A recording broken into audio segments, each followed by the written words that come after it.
The everyday routine of our lives can provide comfort and pleasure, but it can also lead us to overlook certain dangers. That was never more true than on October 18th, 1991, as Susan Tanner was taking care of her baby and her 4-year-old daughter, Brittany, at their home in the suburbs of Fresno, California.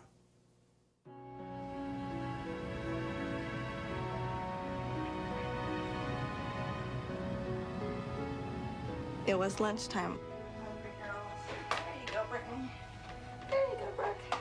I'm gonna go call Daddy, okay? As they started to eat, I walked over to the telephone to dial Stan. Hello? My wife and I would talk on the phone at least once a day. We'd usually call each other. The girls were just eating She lunch. was pregnant, probably about 8 months, 7 or 8 months at least. And that it should get us through this season and maybe next. Yeah, so it wasn't that big of a deal. No, I might go to the park later, but I don't have anything else planned for the day. No, actually, he said that our unit was fine. He said there's a small hairline fracture. Yeah, so it wasn't that big of a deal. Well, that's good. Uh-huh. Susan? When I heard those screams, it just kind of made me curdle inside, like something was definitely wrong. Are you okay? She came back to the phone and said, I gotta call 911, bye. What? And just left me hanging. Are you there? Are you there? Ambulance dispatch. There's stuff sticking out of her body. Some body parts are sticking out. She's got terrible cuts from falling through the window.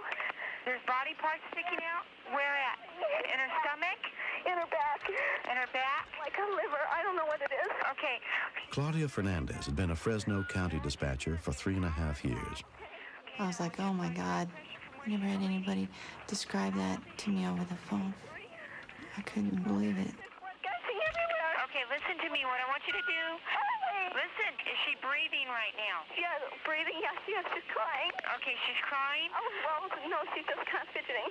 Okay. Wait, Britt, she's bleeding very bad. Okay, listen. The tremendous amount of blood that was coming out was so enormous that I didn't think she would ever live through something like that.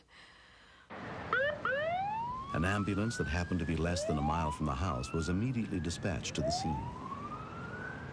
Get a towel or cloth, okay, and apply direct pressure, all right? Okay. Wait.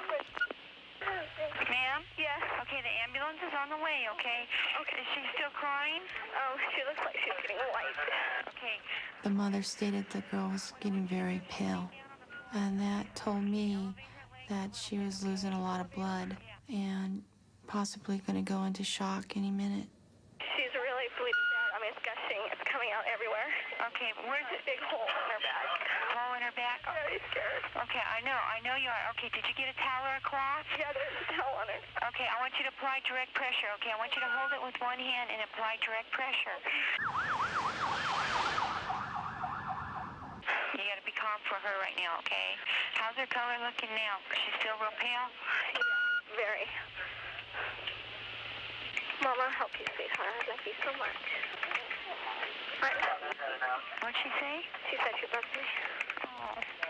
The doctor's gonna come. I just remember thinking that was kind of like a goodbye, or that was the last time that we would say that to each other. Within minutes of the call, the first rescue unit arrived. I hear some, Are they dead? Okay, great. Okay, I was very worried about the little girl. I didn't know if she was going to make it or not.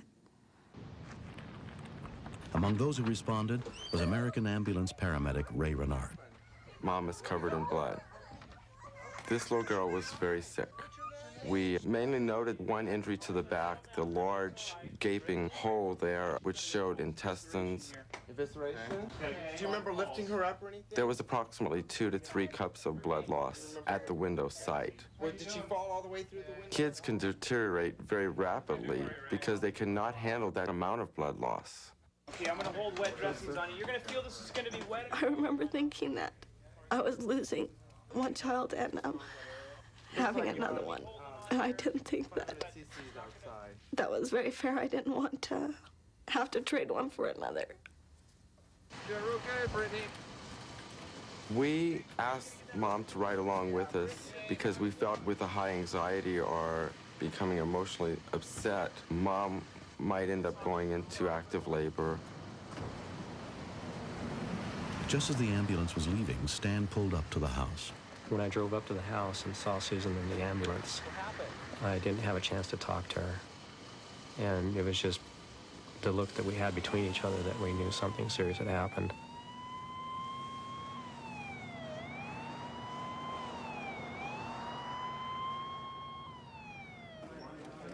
Four-year-old Brittany Tanner was taken to Valley Medical Center, where a trauma team was awaiting her arrival, led by Dr. Dean Gushy.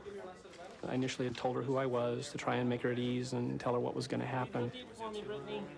Her injury was very clearly life-threatening. What we needed to do was to do all of the things necessary to get her to the operating room as rapidly as possible. Stan met up with his daughter at the hospital. It's hard for a father to see their daughter in a situation like that, where they can't really do anything. You're relying on somebody else to make your girl feel better, when usually you're the one who picks them up and holds them when they have a hurt. And the thought of having a life without Brittany, I can't even imagine what it'd be like. Not to be able to see her, just come running up with her arms and throw her arms around you and, say, I love you, Daddy. I can't imagine what it'd be like without her. Brittany underwent surgery to repair a lacerated colon.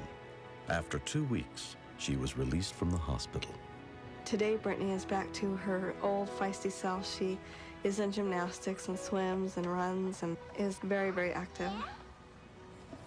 I don't think anybody understands the amount of sorrow and sadness you feel until you come that close to losing a child. What scared me was falling. That's what scared me. I'm not gonna put in that chair anymore. As soon as the accident happened, we had safety glass put in all of our windows. Go through your house, and any windows that are in your house, especially windows that are within 18 inches of the floor, make sure they're tempered so that this doesn't happen to you. Recently, the Tanner family got a chance to meet the people who helped save their young daughter's life. As paramedics, we never get to see the outcome of our patients. It always feels good when you make a difference. I'm a very lucky girl. Thanks for helping me, everyone.